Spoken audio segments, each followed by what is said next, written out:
Okay, so this is the extension tutorial for your homework task for week 13. So at this moment in time, you may have some edited images that you've been doing on PIXLR, and this is one of mine. So already I've cropped it, I've adjusted the levels, and just maybe changed a little bit of the temperature and tint, just so that it has that lovely deep sort of brown sepia tone, which you can see on there.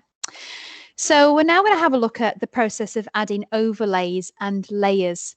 Now, layers or overlays are a series of images that you can place over the top of this image here, and then you can set the transparencies and the effect that it has to sort of enhance the quality of this original piece here.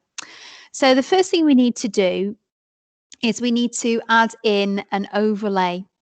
Now on the SharePoint, over at the top here, so at the SharePoint within resources, you'll find a folder called overlays. So on the SharePoint there's a folder called overlays, and what I've done is downloaded a few for you. If you have a look online, you can find a variety of different overlays that you can download and use at your leisure, but I've got a few of these. So obviously download one of them, so literally download, and then you'll be able to use that overlay in your work as long as it's downloaded.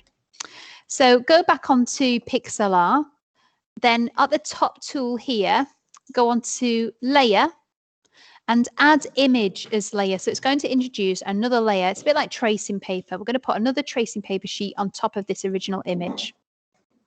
Once there, find the overlay that you've downloaded. Now, don't be alarmed. Your overlay will look odd and unusual, and that is fine. So quite often overlays are either really, really dark or really, really light, and they're going to add some texture to my picture. So I'm going to click on that one and open it up. Now, at this moment in time, you can see I've got two layers. That's my first layer. There we are. And that's my second layer. And with these ticks here, I can decide on whether I don't want to see any of them, both of them, one of them, etc. So I want to see both of them at the moment. I now want to stretch over this overlay. I'm going to use the free transform tool over here. That just means I can stretch it out a bit. It doesn't really matter if this is distorted because it doesn't really apply to an overlay. Once you've done it, then you just literally click on the background. Now you're probably thinking, well, what on earth, miss? This doesn't make any sense whatsoever, but bear with me. Okay. Next, we're going to now decide on how this is going to layer over the top of the background here. So click on this dust and texture layer here. So I'm clicking on it. And you'll notice there are three dots at the left-hand side. Click on them. And you've got something called blend mode. Now, this is, of course, the layer, name of the layer. You can call it whatever you want. I'm just going to call it overlay. There you go. You don't have to do that. Sometimes it helps when you've got multiple layers. And then over here on blend mode, right, I've got a couple of options. Now, for when you're using an overlay, there is an overlay option. There's a screen option, and sometimes there's a tool called Exclusion as well, which looks quite good. Experiment, see what fits for you. So I'm going to go for the overlay option. And hopefully now you can see that what's happened is you've got this lovely texture overlay on top of the original image. Now, I can adjust, you see on this dial here where it says transparency, I can adjust how much of that overlay I want. So if I don't like it, obviously I'll just delete the whole thing. But I can have a subtle hint and I can have more. Now, you may say, well, that's a bit dark for me, and maybe it is. So maybe try the next one. So exclusion. Now, in this one, it's going to pick up everything that isn't black on there. So you can see all these lovely little textures. Again, you can decide on how strong you want that to be. Okay. And there is also just the screen tool here. So I've just used the screen one. Again, less and more, and that gives a really nice sort of white etched mark into your work. I quite like the screen tool, so I'm going to use that one.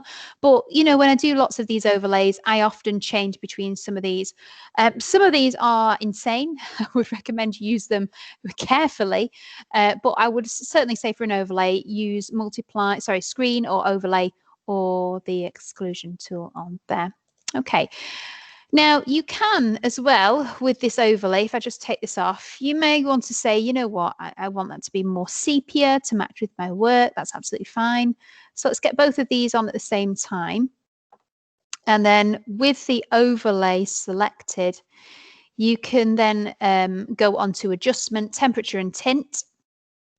And you can just warm that up a little bit. You can see you can change that. So you can add little hints of blues on there as well, which is quite sweet for this one. It's up to you. I quite like that little bit of blue there. And of course, you can adjust this. Obviously, we don't want really greens because that's not appropriate. But anything sort of brown hues with a little bit of something funky in there would look really good. Okay, and click apply when you are done. The next tool I'm going to use is using the filter tool. I'm going to apply what's called a vignette. Now, a vignette, again, harks back to those old-fashioned photography images that you might have seen.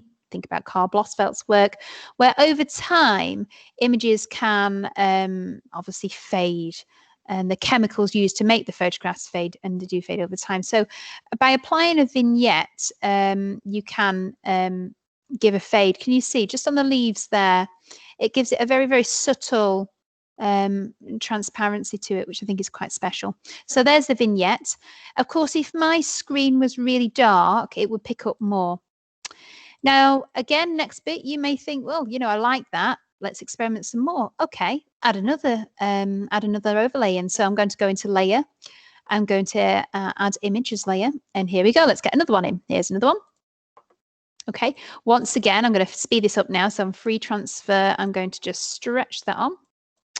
And I'm then going to click on the three dots and let's just have a look at the overlays on there. So I might go for, can you see it's really looking very, very interesting, beautiful, beautiful work. I could go for the exclusion, which I mentioned before.